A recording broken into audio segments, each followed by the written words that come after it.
Télé. Bonjour à tous, bienvenue à ce webinaire.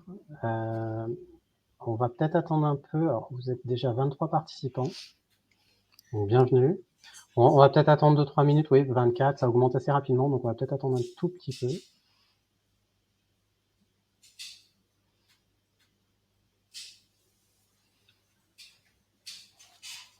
Donc, ce que vous voyez derrière, c'est la météo à Lyon, qui est, c'est blanc.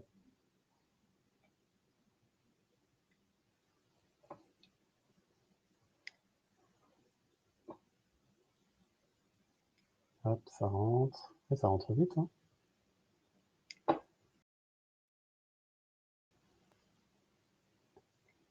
Est-ce qu'on voit bien l'écran, Cécile? Oui, oui, Ok. oui, on voit.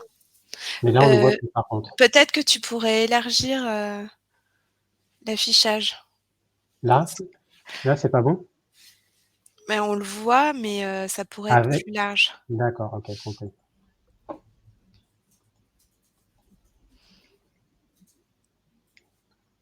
Donc, je vais plutôt partager l'écran numéro 2. Ouais, ça serait mieux. Partager. 30 participants. On attend encore un tout petit peu. Partager l'écran numéro 2. Hop. Et là, normalement, ça devrait être parfait. Est-ce que c'est le cas? Oui, c'est mieux. Super, bon, je ferai comme ça. Je vais laisser nos têtes pour le moment.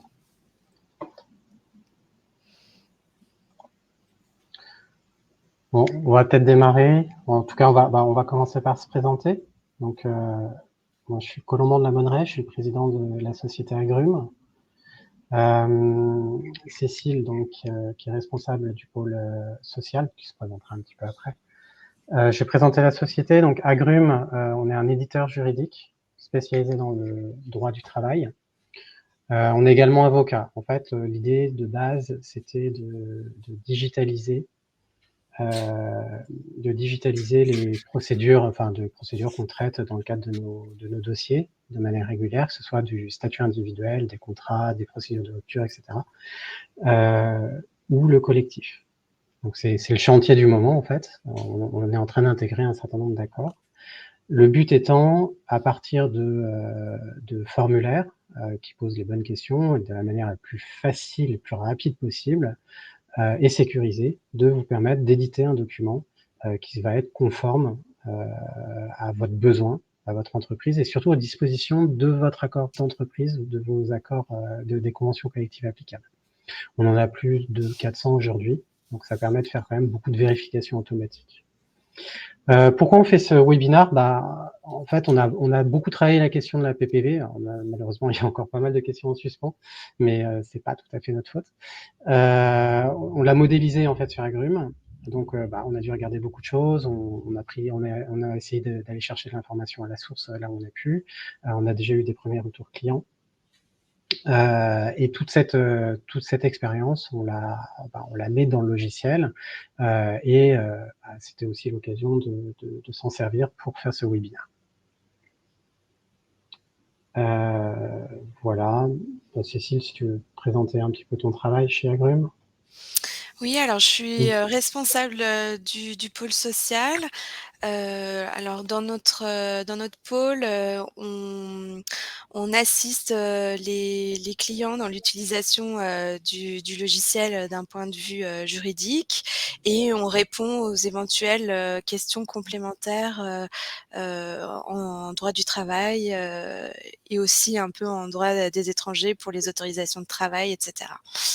On intervient aussi sur le suivi de l'actualité en matière de droit du travail, et on établit des fiches pratiques régulièrement qu'on publie sur LinkedIn, par exemple.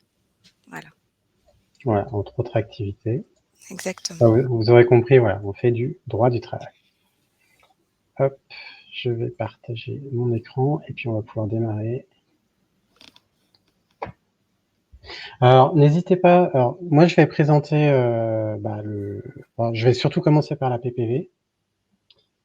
Je fais deux choses en même temps. F5, voilà. Je vais commencer par la PPV, donc je vais présenter le texte, puis les questions donc, qui ont été, enfin, les jeux de questions-réponses qui a été traité par l'administration et qui a été publié. Puis n'hésitez pas à poser vos questions dans le chat dans le même temps. Cécile préparera les réponses et puis elle vous répondra dès on verra selon l'intérêt des questions et de la façon dont elles arrivent, soit directement en cours de présentation, soit juste après la PPV. Ensuite, s'il reste un petit peu de temps, on a prévu un balayage des mesures de primes de fin d'année. Avec les dispositifs, donc c'est des dispositifs incitatifs en termes de cotisation sociale, voire d'impôts, à tout niveau, qui sont mis en avant par l'État. L'idée, c'est vraiment de vous fournir un catalogue qui vous permettra, dans ces temps de difficultés d'embauche, de grandes démissions, comme on dit, puis également de difficultés de retenir les personnes et à la fois des difficultés de les empêcher de partir, de les embaucher, sans pour autant devoir mettre en place des augmentations qui sont malheureusement pérennes et qui pourraient peser sur les charges de l'entreprise demain à un moment où ça ne sera pas forcément adéquat.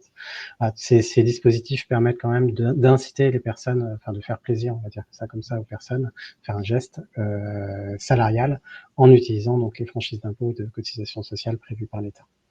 Donc, si on n'a pas le temps de tout balayer, c'est pas bien grave. De toute façon, on vous fournira le support. On a les listes, je crois, de toute façon, les mails des personnes qui sont collectés par l'Axtorm automatiquement, donc on pourra vous les envoyer.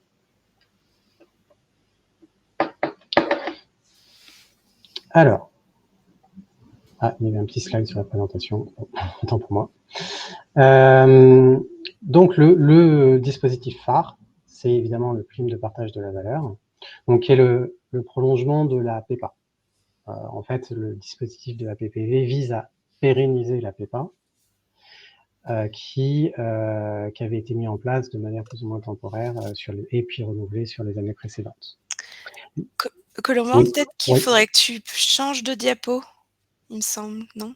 Ah, si j'avais changé, donc c'est par contre... Ah, ça n'a pas changé sur l'écran. Non, voilà. J'ai pas appuyé au bon endroit. Voilà. Prime de partage, donc j'en étais là. Donc voilà, PPV qui est le dispositif qui pérennise la PEPA. Il y a quelques changements qui ont été mis en place, surtout au niveau des seuils d'exonération de cotisation. C'est un peu plus souple, mais pour l'essentiel, vous pouvez retenir que c'est une PEPA qui est sur une durée qui est un peu plus longue, qui est s'inédit. Donc, c'est un dispositif que vous pouvez intégrer dans votre politique sociale de rémunération de manière plus ou moins pérenne. Pour la mettre en place, donc un balayage rapide pour la mettre en place, c'est très ouvert.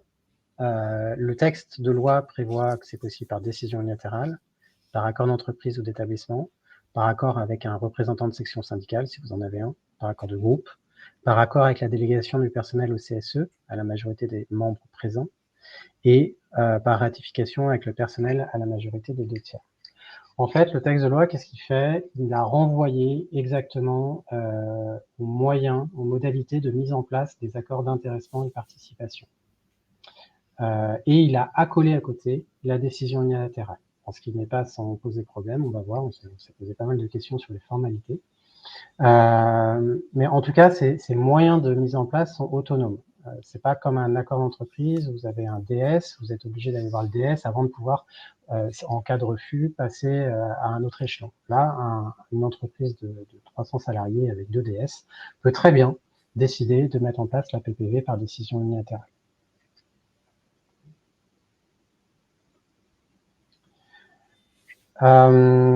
Pour brosser le tableau brièvement, donc le plafond qui a été modifié, il passe donc à 3 000 € maximum par an et par bénéficiaire, sachant que si on est dans une entreprise qui a mis un accord d'intéressement ou un accord de participation volontaire, on passe à 6 000 € par an par bénéficiaire aussi. Qu'est-ce qu'on entend par accord d'intéressement ou de participation volontaire? Donc, c'est soit une entreprise. La participation est obligatoire à partir de 50 salariés en équivalent temps plein. Donc, on va parler soit d'une entreprise de moins de 50 qui a mis en place un accord d'intéressement ou un accord de participation volontaire pour le coup, ou une entreprise de plus de 50 qui a mis en place un accord de participation obligatoire et un accord d'intéressement qui est facultatif.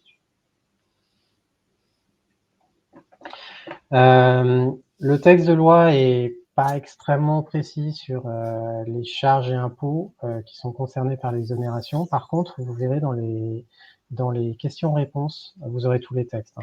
Dans les questions-réponses de l'administration, il y a les listes qui ont été faites. Alors, on les a un peu regroupées sous le tableau que vous voyez ici. On les a distinguées donc entre cotisations sociales, elles y sont toutes. Hein. Donc, sous cette terminologie, vous avez vraiment toutes les cotisations. L'impôt sur le revenu, donc qui va concerner le salarié, mais aussi l'employeur avec le prélèvement à la source. La CSG, CRDS, le forfait social, et on aurait pu mettre aussi la taxe sur les salaires, mais ça suit exactement les CSG, CRDS et le forfait social lorsque l'entreprise y est soumise. Alors, il y a un seuil qui est introduit, qui est le salaire supérieur ou égal ou inférieur à 3 SMIC. Si on est à 3 SMIC, il y a une extension en fait des cotisations de l'exonération entre le 1er juillet 2022 et le 31 décembre 2023. Sur cette période, on va dire, c'est l'exonération totale. Pas de cotisation, pas d'impôt sur le revenu, pas de CSG, pas de CRDS, pas de forfait social, pas de taxe sur les salaires. À partir du 1er janvier 2024, pour tout le monde, ou dès maintenant, pour les salaires supérieurs ou égaux à 3 SMIC, on va avoir un traitement qui est exactement celui de l'intéressement de la participation, à savoir une exonération de cotisation sociale. Par contre, on paye de l'impôt sur le revenu, on paye de la CSG, CRDS, et on paye du forfait social et de la taxe sur les salaires. Colomban, il y a une question qui nous est posée. Si un accord a été mis en place en 2019 prévoyant une PEPA et qu'on renouvelle en 2022, mais cette fois donc en mettant en place une PPV, est-ce que c'est possible de prévoir une PPV avec un plafond de 6 000 €? Est-ce que tu sais comment est apprécié le plafond d'exonération dans ces cas-là? Alors, j'ai pas la réponse en tête. Par contre, je sais qu'il y a une question qui le traite dans les questions-réponses du gouvernement. Donc je Tu réponds à la revérifie. fin? Oui, Ouais. je l'ai vu aussi la réponse, je la Je l'ai pas en tête mais je malheureusement. savais pas si tu l'avais en tête. Non. Je vérifie tout de suite. Je vous donnerai Mmh. j'interromprai Colomban. Mmh. Vas-y, je Ensuite, cherche. sur le champ d'application, pareil, hein, le législateur a voulu taper très très large. Donc ça concerne tous les employeurs, employeurs de droit privé, employeurs de droit public, donc que ce soit des EPIC, donc établissements publics à caractère industriel et commercial, ou des EPA, établissements publics administratifs. Il y a un cas particulier sur les ESAT, donc c'est les je vais pas vous dire de bêtises, je vais aller rechercher le truc, donc c'est pas ce qu'on maîtrise le mieux hein, chez nous, vous avez vu. Oups. Cécile, tu as peut-être l'acronyme des ESAT? C'est pas tout à fait, c'est les centres d'aide par le travail. C'est les établissements, le S il me le manque, d'aide par le travail. Ouais, Donc c'est c'est déjà pour mieux. les voilà, C'est déjà c'est mieux, quoi. les entreprises qui font travailler des personnes handicapées pour l'aide à leur insertion. Donc, eux, ils ont des conditions particulières. Hein. Si vous en avez à traiter, allez vérifier je remets sur l'écran. Allez vérifier quand même les conditions. Bon, même si c'est de l'ordre général, c'est à peu près la même chose que le reste. Mais voilà, tout employeur concerné. Pareil, tout salarié concerné. Donc, par salarié, on entend salarié de droit privé. Vous verrez le texte assimile, donc pour les besoins de la PPV, hein, les fonctionnaires et les contractuels de droit public à des salariés. C'est vraiment tout le monde. On doit déterminer donc les personnes qui sont les éligibles à la PPV par rapport à une date, entre ceux qui vont arriver dans l'entreprise et ceux qui vont partir dans l'entreprise. Là, on n'a pas le choix. Le texte prévoit que c'est soit la date du versement de la prime, soit la date du dépôt de l'accord, si on passe par accord, ou de la décision unilatérale, si on fait une décision unilatérale. Et il y a une question-réponse dans les questions-réponses du gouvernement qui précise bien qu'on ne peut pas prévoir d'autres dates. Donc là-dessus, il n'y a pas de débat. On va prendre les salariés de droit privé, puisqu'on est moins concernés chez nous par les fonctionnaires et les contractuels de droit public. Donc, quand on parle de salariés de droit privé, on inclut les apprentis. Il y a une question du gouvernement qui le traite, hein, mais c'est des salariés comme les autres, presque comme les autres. On intègre également les salariés temporaires, sachant que il y a aucune exception pour eux. En fait, dans les questions-réponses, c'est pas mal traité, mais ça revient simplement à dire qu'ils ont le droit exactement à la prime comme les autres. Donc, si l'entreprise utilisatrice met en place une prime, les salariés temporaires de l'entreprise utilisatrice vont pouvoir en bénéficier. Ça veut dire que l'entreprise utilisatrice va envoyer l'information à l'entreprise de travail temporaire pour qu'elle puisse bien prévoir le paiement de cette prime sur le salaire. Si un salarié temporaire qui est à temps partiel travaille dans plusieurs entreprises utilisatrices qui versent de la PEPA, il pourra cumuler toutes les PEPA. Et si l'ETT, donc l'entreprise de travail temporaire, verse aussi de la PEPA, PPV, le salarié pourra cumuler la PPV de l'entreprise de travail temporaire et la PPV des entreprises de travail utilisatrices dans lesquelles elle travaille. Alors, les textes ne le prévoient pas, les questions du gouvernement, de l'administration non plus, mais on rappelle que sont inclus tous les salariés et est un salarié dont le contrat est suspendu. Donc attention à ceux qui sont en maladie, en congé parental d'éducation, période d'essai, préavis, mise à pied, etc. Par prudence, on le verra derrière, on a des critères de modulation. On vous invite très très fortement à mettre en place systématiquement un critère de modulation sur la durée du temps de présence. Je précise juste un point. On m'a demandé si la décision unilatérale a été signée le 1er octobre. C'est quelque chose sur laquelle tu es déjà passé, mais je donne la réponse maintenant. Oui, donc si la décision unilatérale a été signée le 1er octobre et que vous utilisez comme critère la présence à la date de signature, en effet, seuls les salariés qui étaient présents au 1er octobre peuvent bénéficier de la prime de partage de valeur. Les salariés engagés après le 1er octobre pourront pas en bénéficier, mais les salariés qui sont en préavis à la date du 1er octobre et qui font partie des effectifs pourront bénéficier de la PPV. Et sur la question précédente, donc je suis encore en train de rechercher la réponse, mais la question m'a été précisée. En fait, il s'agissait d'un accord d'intéressement qui avait été conclu en 2019, signé et renouvelé en 2022, et on me demande si le plafond de 6 000 € peut, dans ce cas, être appliqué. Oui, puisque il y a bien un accord d'intéressement applicable en 2022. La condition, c'est bien l'application d'un accord d'intéressement sur l'année de référence de l'application de la PPV. Voilà, excuse-moi, Colomba. Il faut qu'il ait été conclu avant. Sachant Voilà. que l'accord d'intéressement, il doit qu'il soit conclu dans les 6 premiers mois de la période d'application. Donc en général, il faut s'y prendre un petit peu à l'avance. Mais si vous faites de la PPV en fin d'année et que vous êtes sur un exercice civil, ça veut dire que votre accord d'intéressement doit déjà être mis en place. Mais dans le cas de la question, effectivement, il n'y a pas de sujet. Donc, sont inclus les salariés, sont exclus ceux qui ne sont pas salariés, c'est super simple. Mais voilà, il y a quand même des questions qui ont été répondues. Les stagiaires ne sont pas salariés, donc ils n'ont pas le droit à la PPV.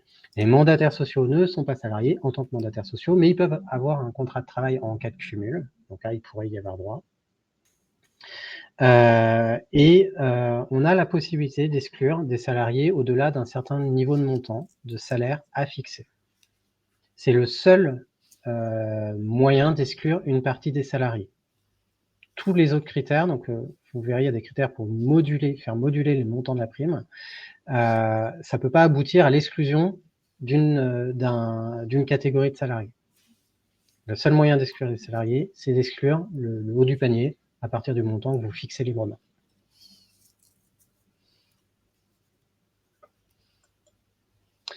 Modalité de mise en place. Alors, on a fait un tableau en se disant qu'on allait le remplir super facilement, mais en fait, on s'est posé plein de questions et on n'a pas encore les réponses.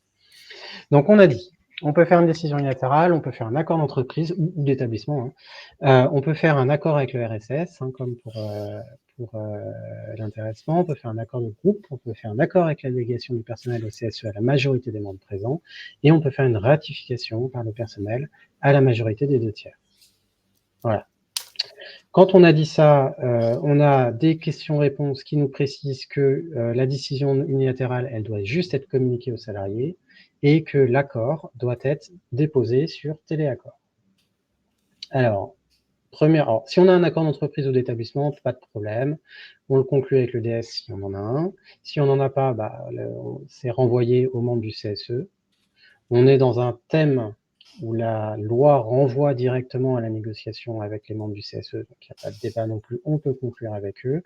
Et si on n'a pas de CSE ou si les membres du CSE ne sont pas intéressés par la négociation, on peut conclure avec un salarié mandaté.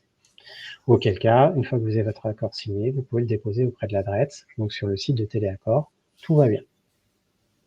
Si on passe par la décision unilatérale, la loi nous précise qu'il faut faire une consultation du CSE au préalable, ce qui nous paraît un peu normal, en tout cas dans les entreprises de plus de 50, puisque c'est une des prérogatives des membres du CSE d'être consultés sur les conditions de travail en général, et la PPV fait partie des conditions de travail. Là où ça se corse un petit peu, c'est les réponses, les questions-réponses de l'administration qui nous précisent qu'il faut consulter le CSE conformément aux articles. Alors, j'ai oublié les articles, 23, 12, 14, quelque chose comme ça. Alors, quand vous regardez où ils sont positionnés dans les prérogatives des CSE plus de 50. Donc, jusque-là, pas de problème. Et ils terminent la réponse en indiquant que les entreprises de moins de 11 salariés, il n'y a évidemment pas de consultation. Alors, on aurait attendu, au lieu du 11, 50. Donc, on ne sait pas trop. La logique des textes et la logique de la loi qui prévoit la consultation du CSE s'il existe, veut qu'on n'ait pas besoin de consulter à moins de 50. Après, on verra ce qu'en fait le juge ou l'administration, l'URSSAF. Moi, dans le doute, j'aurais quand même tendance à consulter.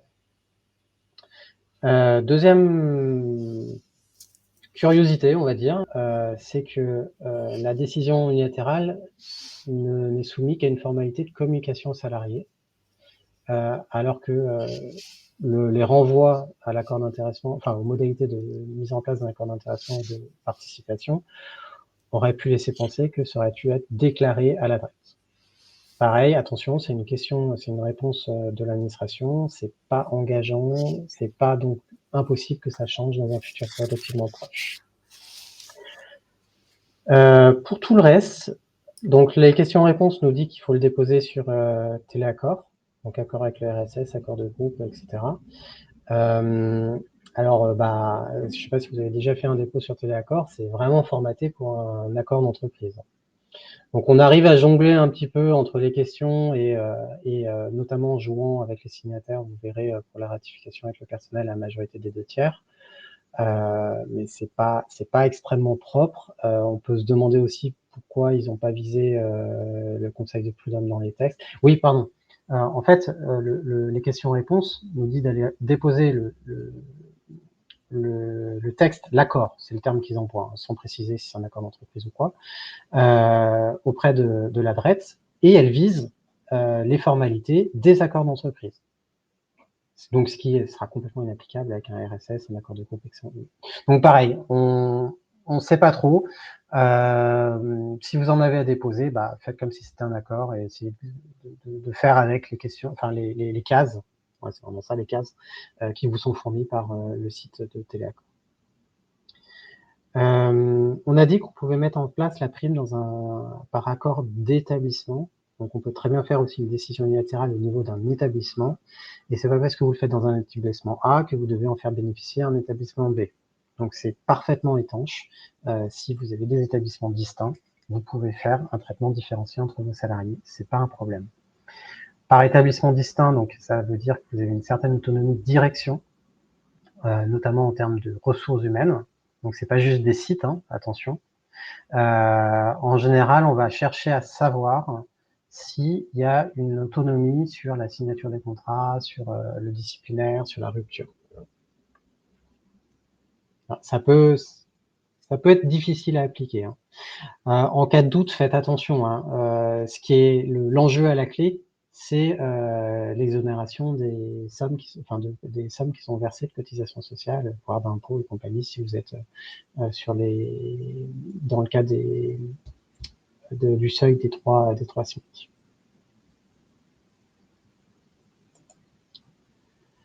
On arrive à la modulation du montant, donc c'est à peu près là où c'est le plus clair. La loi nous donne 5 critères de modulation, qui sont la rémunération, le niveau de classification, l'ancienneté dans l'entreprise, la durée de présence effective et la durée du travail. Vous pouvez les combiner comme vous voulez. La seule chose, c'est qu'on ne peut pas utiliser ces critères de modulation pour exclure une partie des salariés totalement de la PPV, sauf à mon sens, la durée de présence effective. Quelqu'un qui n'a pas du tout travaillé sur la période pourrait conduire à l'exclure complètement. Mais vous pouvez pas, par exemple, dire les salariés qui sont à moins de 1500 euros de rémunération, ils auront 0. Ça, c'est pas possible. Et éviter aussi les sommes dérisoires. Même si la loi ne prévoit pas de montant minimum, vous n'êtes pas à l'abri d'une administration qui considère que c'est un détournement de la loi et vous supprime les cotisations, l'exonération de cotisations sociales. Colomban, on a 2 questions sur la rémunération. On nous demande s'il est possible d'exclure les salariés qui ont une rémunération supérieure à 3,5 SMIC, donc c'est-à-dire prévoir un plafond de rémunération pour avoir droit à la PPV. Et ensuite, si la réponse est oui, est-ce qu'il est possible de prévoir un plafond inférieur à ce fameux plafond de 3,5 SMIC qui permet d'obtenir une exonération? Oui, alors complètement. En fait, là, on n'est pas sur un critère de modulation, on est sur un critère d'exclusion, enfin de délimitation, on va dire, du champ d'application de la PPV. C'est le seul critère que vous pouvez utiliser pour exclure des salariés. Donc, vous pouvez très bien dire, au-delà de 3005, enfin de 3 fois 5, 3,5 fois le SMIC, il n'y a pas de PPV. Vous pouvez aussi dire, au-delà de 2000 euros, il n'y a pas de PPV, hein, c'est possible. D'accord. Alors après, c'est pas forcément une question sur laquelle on pourra répondre tout de suite, mais peut-être que toi, tu as la réponse. En cas de modulation fondée sur le critère de rémunération, de nouveau, devons-nous reconstituer la rémunération perçue sur la base d'un temps plein pour les salariés à temps partiel, pour éviter la double peine si la PPV cumule le critère rémunération et durée de travail? Il faut être très clair là, vous n'avez pas de règle, vous pouvez le faire, hein, sur le principe, mais il faut être extrêmement clair sur la rédaction. Donc effectivement, il faut pas appliquer 2 fois une réduction. Il faut jouer soit avec le critère de durée de présence effective, soit avec le critère de rémunération, donc avec une combinaison des deux, hein, évidemment, pour arriver à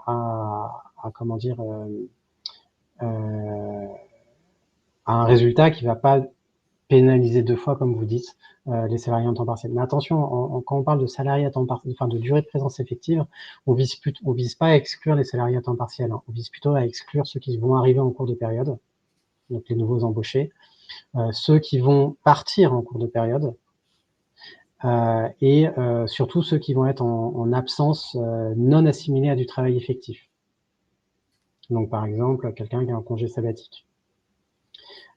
Donc temps partiel, vous le gérez avec la rémunération. Et durée de présence effective, vous l'utilisez pour ces cas-là. J'espère que c'était clair, là. Oui, en tout cas pour moi. Ensuite, il y a une question, il y a un exemple qui est donné. J'ai un salarié qui est en maladie non professionnelle depuis 2 ans. Est-ce que j'ai un moyen de l'exclure? Ah bah, il faut non professionnel, hein. Enfin Non même, ouais. professionnel. Oui, avec la durée de présence effective. Moi, à mon sens, vous pouvez l'exclure. Après, voilà, il y a quand même les questions-réponses. vous disent qu'on peut pas, l'utilisation des critères de modulation ne peut pas aboutir à l'exclusion d'un salarié.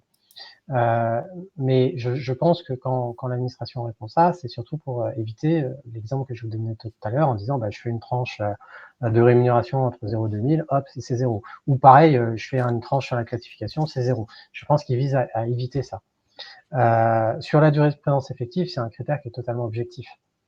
Donc, il n'y a pas de raison que ça soit pas retenu. Bon, et j'ai la réponse de la personne qui a posé la question: «Oui, c'est très clair». Donc Super, c'est bon. OK, merci. Alors ce qui est moins clair, c'est le petit truc que vous avez en bas, une organisation syndicale représentative où le CSE doit se joindre à l'employeur pour demander la ratification s'ils existent. En fait, il y a eu un petit problème sur le tableau. Ça devrait être là. Donc ça me permet quand même une précision. Voilà, si vous avez des CSE, un CSE ou des représentants syndicaux, n'utilisez pas la ratification par le personnel à la majorité des 2/3 pour les contourner. Ça ne marchera pas, hein. Ils peuvent s'y opposer. En fait, quand on voit les modalités de mise en place, le choix de votre modalité, il doit être plutôt déterminé sur des questions de politique sociale chez vous. Est-ce que vous voulez entraîner l'adhésion du maximum de personnes, auquel cas, un référendum, ça peut être intéressant, mais il va falloir l'organiser, c'est un peu plus lourd. Si il n'y a aucune question d'entraîner l'adhésion des personnes, allez directement sur une décision unilatérale. Lancer un accord d'entreprise sur ces questions-là, c'est s'ouvrir des discussions sur le montant, sur les seuils, etc. Donc, voilà, faut réfléchir un petit peu sur la conséquence que va engendrer la modalité choisie. Paiement. Alors, vous pouvez choisir de payer en une fois. Donc voilà, je prévois le PPV, que la PPV sera versée avec le salaire du mois de décembre. Mais il est possible de prévoir plusieurs paiements à condition qu'il n'y ait pas, plusieurs échéances, à condition qu'il n'y ait pas 2 échéances dans un même trimestre. Donc vous pouvez verser des montants tous les 3 mois, en fait. Il faut vraiment voir ça comme des modalités de versement. Le droit à la prime naît au moment du premier versement, ce qui va avoir une incidence sur ceux qui vont arriver après, ils n'auront pas le droit au versement ultérieur, et ceux qui vont partir après. Quelqu'un qui va percevoir le premier versement qui va partir a droit aux 3 autres ou moins, aux autres versements en tout cas, avec son solde de tout compte. Donc c'est uniquement des modalités de paiement.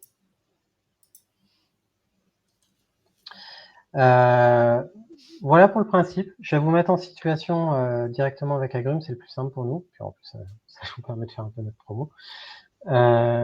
Et donc pareil, il faut que je me mette là. Alors moi, je reviens pendant que tu te mets en place. Ouais. Si vous avez versé une PEPA en 2022, donc le régime temporaire qui existait avant la PPV et que vous versez une PPV en 2022, donc le plafond de 6 000 €, il est apprécié en cumulant les 2 montants. Donc je voulais revenir sur ça. Je redonne des précisions, hein, qui ont été, on a répondu, pendant le déroulé de ton exposé, mais je préfère revenir sur les questions qui ont été posées. Il est en effet, possible de prévoir, une durée minimum, d'emploi, pour les conditions de versement. Ensuite, il est possible de signer un accord annuel, mais aussi, l'administration a dit qu'il était possible de prévoir un accord, sur, plusieurs années. Il n'est pas obligatoire de prévoir, par contre, un accord sur plusieurs années. C'est une question qui nous a été posée. Il est tout à fait possible de signer un accord pour 1 an. Au départ, d'ailleurs, c'est ce qui était prévu, mais on a eu des précisions de l'administration. Le dispositif de la PPV donc est bien ouvert aux apprentis, donc parce qu'ils sont liés par un contrat de travail à l'entreprise. Et je vérifie, il me semble que j'ai répondu à toutes les questions. J'ai une autre question qui vient d'arriver que j'avais pas vue.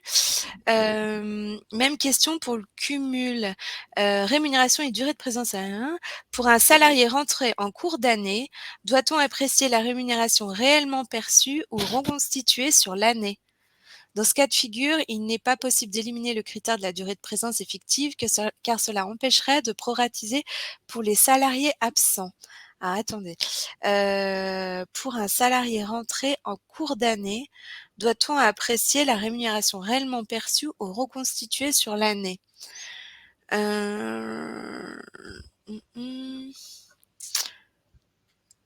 Bonne question. Colomban, est-ce que tu as les Alors attends, j'ai mis, j'ai mis mon cerveau en pause. Je suis en Ah, train de lire, désolée. je suis en train de lire la question.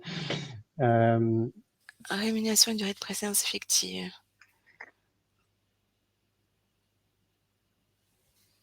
Ah non, pour moi, il faut prendre la Effective. rémunération mensuelle, en fait. Enfin, oui, Oui, effective. C'est pas une question de reconstitution, hein, forcément. Mais encore une fois, ça, dans la rédaction de l'acte, il faut être vraiment précis. Déterminer l'assiette des salaires que vous prenez en compte. Le mieux, c'est de prendre salaire de base mensuel, comme ça, vous n'aurez pas ce genre de questions à vous poser. Et c'est ce que vont attendre de toute façon un salarié, c'est un peu la logique de ce qui est pris en compte, en fait, sur un 13e mois, par exemple, ou ce genre de choses.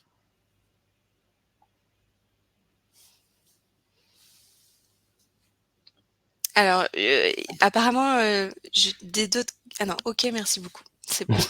Non, il y avait une autre personne qui était en train d'écrire, mais apparemment, qui n'est pas allée jusqu'au bout. Donc voilà, donc là, on va poser vraiment les questions dans l'ordre auquel il faut se poser. D'abord, c'est comment je mets en place ma PPV. Donc bon, là, pour le moment, on a juste traité engagement unilatéral et accord d'entreprise, mais comme vous avez vu, il y a les modalités donc, de mise en place d'un accord d'intéressement.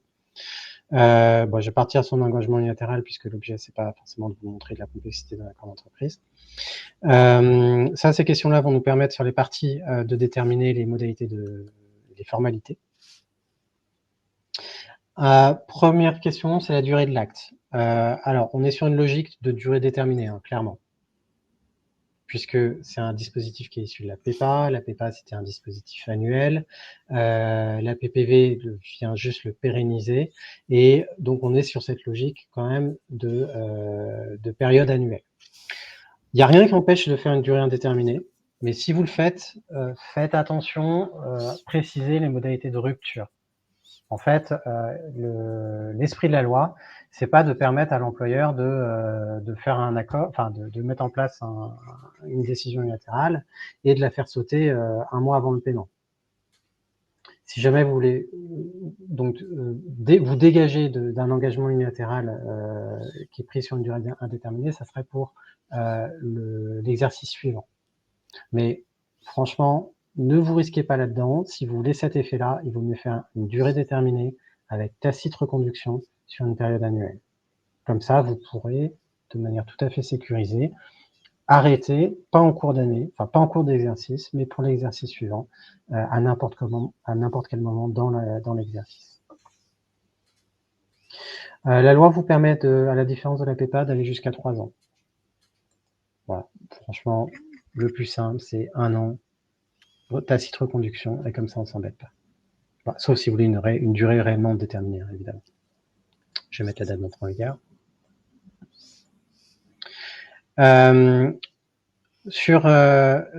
Donc, je suis pas sûr que ce soit une obligation pour les engagements unilatéraux, il faudra qu'on vérifie la question. Mais bon, de toute façon, il est conseillé quand même de mettre un suivi par une espèce d'autorité de contrôle interne. Donc, ça peut être le CSE, mais ça peut être également une commission de salariés. C'est une question de confiance. Les personnes qui sont dans cette commission vont pas forcément, tout contrôler. Mais en termes de communication vis-à-vis de vos salariés, c'est quand même important de leur montrer que vous faites les choses en transparence. Oui, puis c'est un parallèle avec l'intéressement, avec le dispositif Oui. d'intéressement où il y a une commission de suivi. Tout à fait. Maintenant, on va passer sur la rédaction. Donc, on va d'abord traiter le personnel concerné. Donc, comme on a dit, vous pouvez avoir des salariés, vous allez avoir les apprentis, vous allez avoir les titulaires d'un contrat de professionnalisation, les intérimaires, puis si on est sur des EPIC ou des EPA, des contractuels et des fonctionnaires. L'idée n'est pas de permettre d'exclure, on est bien d'accord. L'idée, c'est plutôt de les mentionner si vous avez dans votre entreprise des titulaires d'un contrat d'apprentissage, pour que ça soit clair pour tout le monde qui ne sont pas exclus. Mais si je le décoche, ça ne va pas me donner droit à les exclure. La date de présence est extrêmement importante. Comme on a dit, vous avez le choix entre le jour de la signature de l'engagement unilatéral ou le jour du versement de la prime.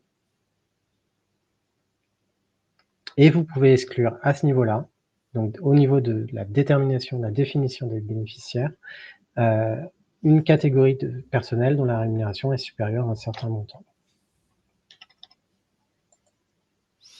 Et il n'est pas possible d'exclure, par exemple, les salariés, ouvriers, du bénéfice de la PPV Non. et de faire bénéficier tous les autres. Non, ça c'est s'exclure des exonérations tout de suite. Le montant de la prime, donc comme on a dit, il peut être uniforme, il peut être modulé. Donc s'il est uniforme, c'est pas compliqué. S'il est modulé, faites bien attention. Donc vous déterminez les critères de rémunération en fonction de ce que vous choisissez avec la combinaison que vous souhaitez. Donc voilà, vous pouvez avoir par exemple durée de travail, niveau de classification, rémunération. Voilà, avec, encore une fois, on vous incite vraiment à utiliser le temps de présence. Donc on vous propose une rédaction qui est ce qu'elle est. En fonction de ce que vous voulez faire, il faudra peut-être modifier un petit peu. Vous versez en une fois ou en plusieurs fois, c'est comme vous voulez. Encore une fois, ça ne changera rien sur le droit des salariés à l'acquérir. Donc, pour moi, c'est une question de trésorerie si vous le versez en plusieurs fois. Ou de politique pour rappeler qu'ils ont droit à un montant tous les 3 mois, par exemple. Voilà, donc ici, s'il y avait un CSE, on aurait mis, je ne l'ai pas coché, on aurait mis la... Bon, je vais le cocher quand même. Parce qu'en général, on va avoir... Il y aurait la consultation. Ouais, sachant qu'on ne s'est pas encore déterminé si on mettait la consultation entre les 11 et les 50. On est en train de creuser la question. Oui, Là, parce que ça mériterait une question au ministère, ça, d'ailleurs. parce que la loi prévoit, une consultation du CSE s'il existe. Et Colomban,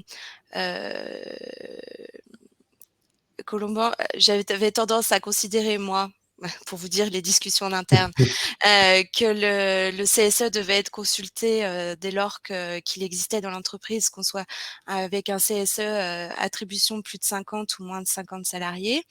Mais Colomban me disait cette rédaction généralement est utilisée pour les CSE plus de 50. Donc il y a une réelle interrogation sur ce point. Ouais, on ne va pas forcément échapper à une exception, mais la loi a été rédigée en fait au temps du comité d'entreprise. Il était rédigé partout. Dans le code, c'était consultation, information, consultation du comité d'entreprise, virgule, s'il existe. Au moment de la mise en place du CSE, il y a une transposition à droit constant et c'est devenu au CSE s'il existe. Et de manière assez générale, en fait, on a continué à appliquer les obligations d'information consultation au CSE plus de 50, sauf dans 2 cas qui sont l'inaptitude, quand vous avez des obligations de recherche de reclassement, là vous êtes obligé de consulter un CSE de moins de 50, si vous en avez un, et pareil si vous avez un licenciement économique de 10 personnes, enfin de 2 à 10 personnes. Voilà, c'est extrêmement réduit. Il n'y a aucune raison d'intégrer la PPV. Bon, maintenant... Et dans les questions-réponses de l'URSSAF, est visé l'article du Code du travail sur la consultation des CSE de plus de 50. Ouais, mais inversement, ils disent que quand on a moins de 11, il n'y a rien à faire. Donc, ils sont quand même pas, ils sont pas très bons rédacteurs quand même, franchement. À ce niveau-là, ils auraient pu être un peu plus précis. Bref, donc vous avez votre document qui va être rédigé. Je l'ai fait à partir d'un client là. Oups. Qui va être rédigé donc à partir de ce qui a été coché. C'est des actes qui sont relativement simples. On vous invite à pas les complexifier. Mais encore une fois, sur la partie qui doit vraiment être travaillée, c'est sur le montant de la prime. Et si vous faites des références, par exemple, au salaire, bien définir la base que vous utilisez. Voilà, et puis si vous avez une convocation du CSE, il faudra l'informer, le consulter avant de mettre en place la prime. Donc prévoyez quand même un mois. Si vous pensez qu'il va y avoir des discussions, c'est quand même pas mal de prévoir un C'est 45 minutes ou c'est 1 heure? 1 heure. Eh ben, moi, pour la PPV, c'est bon. S'il n'y a pas d'autres questions, on peut passer sur le reste. Non, il y a pas d'autres questions. On vous propose de revoir maintenant les différents dispositifs que vous avez à votre disposition, pour aider, vos salariés à faire face un peu à la situation, actuelle. Du coup, Colomban, tu peux Ouais, me remettre le je suis en cours de recherche d'écran. alors, je vais commencer, avant d'avoir donc on va commencer avec la possibilité de monétiser les jours de RTT. Qui existait déjà pour les cadres en forfait jour depuis un moment et le système de la monétisation, des RTT, enfin des jours de repos complémentaires, des forfaits jours existe toujours. Donc en fait, on applique toujours, le régime préexistant qui n'a pas été modifié et aujourd'hui, les autres salariés qui ne sont pas, en forfait jour ont aussi la possibilité de monétiser, les jours de RTT, mais pendant une période déterminée. Donc du 1er janvier 2022 au 31 janvier, 2025. Donc c'est ouvert à tous les salariés qui bénéficient de RTT, dans toutes les entreprises, quel que soit, l'effectif, des entreprises. Donc comme pour, les salariés en forfait jour, on a une demande du salarié, qui a renoncé à un certain nombre de jours de RTT et un avenant est conclu entre l'employeur et le salarié et cet avenant, ne vaut que pour 1 an et on prévoit le nombre de jours auxquels on renonce et la rémunération, correspondante à cette renonciation, de jours de repos. Donc on a, un régime, social et fiscal, de faveur, avec, une réduction des cotisations salariales et dans les entreprises de moins de 20 salariés, une déduction, forfaitaire des cotisations, sociales, patronales. Et on a une exonération, d'impôt sur le revenu jusqu'à 7 500 €, ce qui peut, quand même, être avantageux, pour, vos salariés. Ensuite, donc il y a ce dispositif-là. Qu'est-ce que, alors sur le donc le je la slide suivante, Colomban, c'est sur les forfaits jours, donc j'étais déjà revenue donc ce qu'a changé en fait la loi du mois d'août, c'est qu'il y a un rehaussement du plafond d'exonération, dont bénéficient aussi, les cadres en forfait jour. Donc c'est rehaussé à 7 500 € par an. Ensuite, il existe différents, dispositifs qui préexistaient, en fait, aux différentes lois du mois d'août. Donc là, je vais plus vous les énumérer sans rentrer dans le détail, sauf si vous avez des questions particulières à poser. Donc, il y a, l'intéressement. L'intéressement, il y a des modifications qui ont été apportées, donc je vous les donne, pour que vous le sachiez. On pouvait signer un accord d'intéressement pour une durée de 1 à 3 ans. Aujourd'hui, on peut, conclure un accord d'intéressement, pour une durée de 1 à 5 ans. Quand un accord d'intéressement était mis en place par décision, Colomban, est-ce que tu peux modifier, là il faut passer au slide sur l'intéressement, s'il te Pardon, plaît. je reconnecte mon cerveau. Désolé. Voilà et quand c'est mis en place, par, une décision unilatérale, il est possible, de renouveler, l'accord d'intéressement, par décision unilatérale, ce qui n'était pas possible, auparavant. Il est aussi, possible, de prévoir plusieurs renouvellements, tacites pour, une durée, égale à la durée, initiale. Donc comme vous le savez, le dispositif de l'intéressement, est facultatif et il doit concerner tous les salariés et il y a un régime social et fiscal, de faveur associé. Donc là, rien n'a été modifié, sur ce régime. J'ai une question. Ouais. Est-ce que l'exonération de 7 500 € se cumule avec l'exonération sur les heures supplémentaires? Alors attendez, là on est sur la monétisation des, on est sur l'exonération des jours de repos auxquels on renonce. Donc les 7 500 € là, c'était pour les forfaits jours. Donc il n'y a pas de cumul avec des heures sup. Alors est-ce que alors attendez. Ah, pour moi, il n'y a pas d'heure sup. Oui, il n'y a pas d'heures sup là pour les forfaits jours, mais il n'y a pas de... Voilà, je pense avoir répondu à votre question. Je suis pas sûr qu'on a bien compris la question, en fait. Ouais, peut-être qu'on n'a pas Mm. compris la question. Bah, n'hésitez pas à repréciser, on reviendra Voilà. dessus. Puisqu'il n'y a pas d'heures Mm. sup dans le cadre d'un forfait jour, l'enveloppe de 7 500 € n'est pas utilisée. Ensuite, participation. Donc, conditions de mise en œuvre. Oui, alors, pardon, excusez-moi, du coup, je reviens. Donc, on a toujours la possibilité, de l'épargne salariale, pour verser, des montants exonérés, d'impôts et de charges sociales, aux salariés.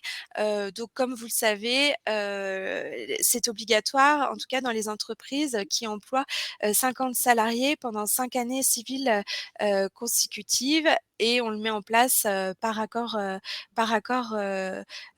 collectif. La loi du mois d'août a permis en fait un déblocage anticipé exceptionnel de l'épargne salariale. Toutefois, il faut que les salariés le demandent avant le 31 décembre de cette année, et le montant maximum qui peut être débloqué, Colomban, tu peux changer, avancer dans les slides, s'il te plaît. Le montant maximum qui peut être débloqué, c'est 10 000 €, et c'est 10 000 € placés sur un PEE. Donc, il faut que la demande soit effectuée avant le 1er janvier 2022. Donc, dans ces cas-là, les sommes débloquées seront exonérées de charges sociales, d'impôts, sauf les intérêts qui ont été générés par la somme placée par le PEE, qui sera soumise à des prélèvements sociaux. Pour que ces sommes débloquées bénéficient d'exonérations sociales et fiscales, il faut que le salarié s'engage à utiliser les sommes débloquées pour financer l'achat d'un bien, la fourniture d'une prestation de service.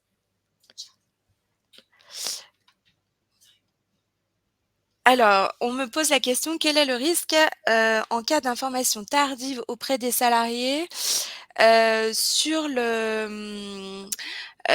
sur le dispositif de déblocage? Oui, parce qu'on devait l'informer au plus tard le 16 octobre.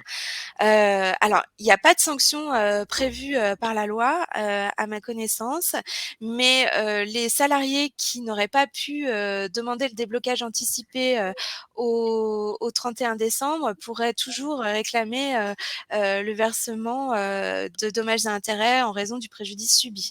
À mon sens, il y a toujours ce problème-là. Donc, si ça n'a pas été fait le 16 octobre, faites-le rapidement.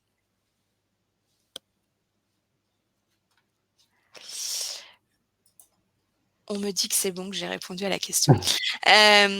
Ensuite, il existe des Attends, dispositifs. il y avait une question de Julie au-dessus. Ces conditions... Ah non, Alors, ces conditions de renouvellement assouplies sont-elles applicables aux DUE conclus avant l'entrée en vigueur de cette loi et qui renvoient au dispositif légal plus contraignant en vigueur à l'époque de la rédaction? à mon sens, il n'y a pas de rétroactivité de la loi sur ces dispositions-là. Faudrait peut-être qu'on vérifie. On pourra revenir vers vous sur cette question plus tard. Sauf si Colomban, tu as le temps de jeter un coup d'œil. Voilà. Non, je suis pas sûr de trouver là. Ouais, on regardera. On s'est pas posé la question, en fait. Pour l'intéressement, donc en fait, si vous avez déjà versé une prime d'intéressement ou une prime de participation dans l'année, il est toujours possible de faire bénéficier aux salariés d'un supplément d'intéressement ou de participation. Donc dans ces Si cas-là, si je peux me permettre, il reste 5 minutes. ouais, bon, Peut-être alors je rentre ouais, pas dans le détail, ouais, c'est ça. mais en tout cas, sachez qu'en versant un supplément d'intéressement ou de participation aux salariés, vous leur faites bénéficier d'exonérations, sociales et d'exonérations d'impôts, et ça vous permet aussi, de faire bénéficier vos salariés de primes supplémentaires, sans avoir de charges complémentaires. Ensuite, il y a une augmentation du plafond de défiscalisation, vous voulez revenir là-dessus, des heures supplémentaires. Donc il y avait une exonération d'impôt sur le revenu de 5 000 €, donc qui est passée à 7 500 €. Donc on en a déjà parlé. Il y a un décret devrait paraître sur le montant de la déduction patronale, mais pour l'instant, ce décret n'a pas été publié. On a encore fait la recherche ce matin. Ensuite, on voulait juste évoquer avec vous la possibilité d'attribuer gratuitement des actions aux salariés. Donc, c'était juste pour évoquer avec vous. Donc, c'est un des dispositifs d'épargne salariale. Et quelque chose qui peut concerner un peu plus toutes les entreprises, c'est les dispositifs, nouvelles dispositions sur les primes de transport. En fait, il s'agit de verser des primes de transport à vos salariés pour prendre en charge leurs frais de carburant et d'alimentation de véhicules électriques. Donc, qu'est-ce qui est nouveau aujourd'hui, c'est que c'est cumulable avec la prise en charge à 50% des frais de transport publics. Et il y a eu un rehaussement pour 2022 et 2023 des plafonds d'exonération. Pour les frais de carburant, on était à un plafond de 200 €. Pour 2022 et 2023, le plafond est de 400 €. Et pour les frais d'alimentation de véhicules électriques hybrides, rechargeables ou hydrogène, le plafond d'exonération était de 500 €. Maintenant, il est de 700 €. Donc, ce qui est intéressant. Et de même, les plafonds ont été rehaussés. Faut changer de slide, Colomban. Pour les forfaits de mobilité durable, c'est une allocation forfaitaire que vous pouvez verser à vos salariés qui viennent travailler avec en trottinette électrique, en vélo. Et le forfait est passé là de 500 € à 700 € pour 2022 et 2023. Alors, on a une question: un module est-il prévu pour la rédaction d'un accord d'intéressement sur Agrum SVP? Alors la réponse est oui. On avait commencé, mais le gouvernement a fait un site qui est franchement pas mal foutu sur la question. Donc on l'a mis un peu derrière, mais ça sera fait. Oui, c'est le site de l'URSSAF, ursafmonintéressement.fr. Par contre, attention, il n'a pas été mis à jour des dernières dispositions du mois d'août.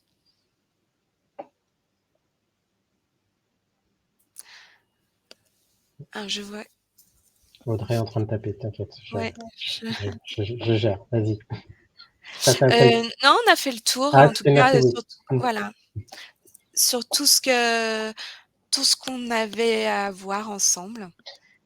Ah, oui, n'oubliez pas, il y a aussi la prime de transport, les primes de mobilité, donc toujours des Oui, choses qui on en a existaient parlé. avant. Ah, pardon, ok. Bon, c'est bien.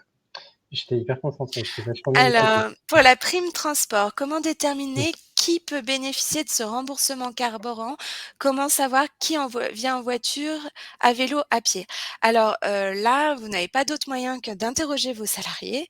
Et en fait, pour déterminer qui peut bénéficier de la prime carburant, en fait, c'est les salariés qui utilisent leur véhicule pour venir, pour faire les trajets entre leur domicile et leur lieu de travail.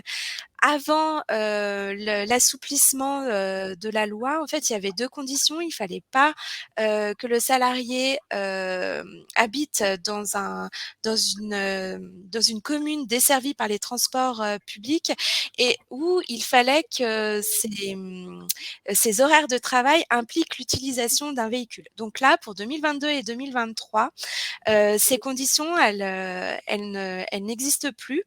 Elles sont supprimées. Donc tout salarié qui vient en voiture à son travail, en 2022 et 2023 peut éventuellement bénéficier de cette prime. Après, vous pouvez toujours mettre des critères en fonction de la distance entre, le domicile et le lieu de travail.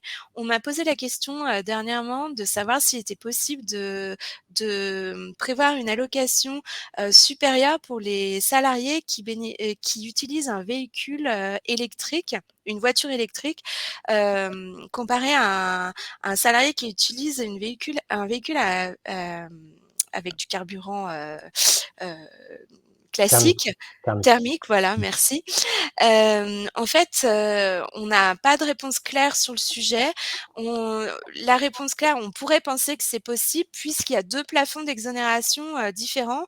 L'URSSAF, lui-même prévoit un plafond d'exonération supérieur pour les personnes qui utilisent un véhicule électrique. Donc on pourrait penser qu'il est possible d'accorder, une allocation plus importante, pour, ces personnes-là.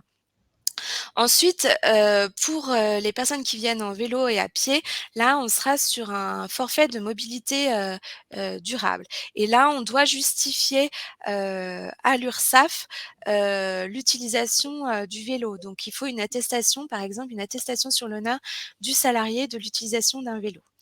On pouvait déjà rembourser les abonnements de transport en commun à 100 2 circulaires en exonération de charges. À 100 CF, je suis pas sûre de le CF de comprendre. Alors, si vous remboursez à 100 la partie au-delà de 50 normalement est soumise à la charge sociale. Colomban, tu es d'accord avec moi sur ce point? Excuse-moi, j'ai mis mon cerveau en pause. Pas D'accord. du tout. En tout cas, la loi prévoit une obligation de prendre en charge à 50 Pour moi, l'exonération, elle est limitée à 50 à la prise en charge de 50 des frais de transport. Donc je ne suis pas sûre de comprendre la question de Rémi Testard. Circulaire. Alors il y a 2 circulaires. Il faut que je les consulte pour pouvoir vous répondre. Je vois que Rémi est en train de taper. Et en tout cas, Candice Conton, oui, on va vous envoyer J'ai le répondu support. j'ai Voilà. répondu pour tout le monde. Je suis désolée, je peux pas répondre à votre question sur les remboursements. On est passé à 75 alors que l'on pouvait déjà le faire à 100 en exo. Je peux pas répondre à votre question, Rémi, comme ça. Faut que je regarde. Est-ce que vous avez d'autres questions?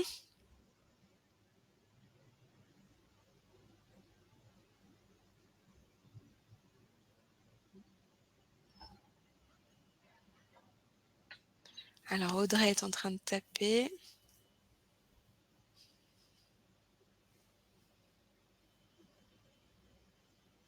Ah, bah c'est gentil. Bon, on espère que la présentation vous a intéressé. Alors juste pour vous dire, on est en train de se faire certifier organisme de formation. Enfin, on s'est enregistré en tant qu'organisme de formation, on est en train de se faire certifier Adopi. Donc c'est des activités donc par webinar ou autre support d'ailleurs qu'on est amené à développer. On essaiera de faire des webinaires très réguliers sur les nouveautés, soit des mises à jour sur des procédures particulières, soit les actualités juridiques de manière générale,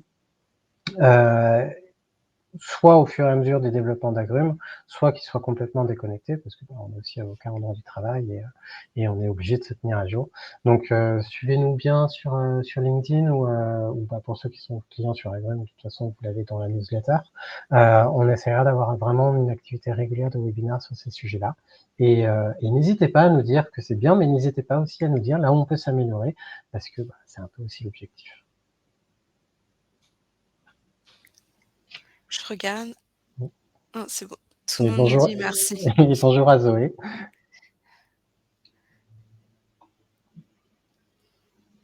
Ah bah, les autres, ils n'ont pas le droit. Oui, je peux dire non, je peux dire bonjour à tous ceux que je connais, en fait. Donc bonjour à Audrey, bonjour à Julie, enfin, je vois ceux qui ont écrit, hein. J'espère que j'ai pas loupé.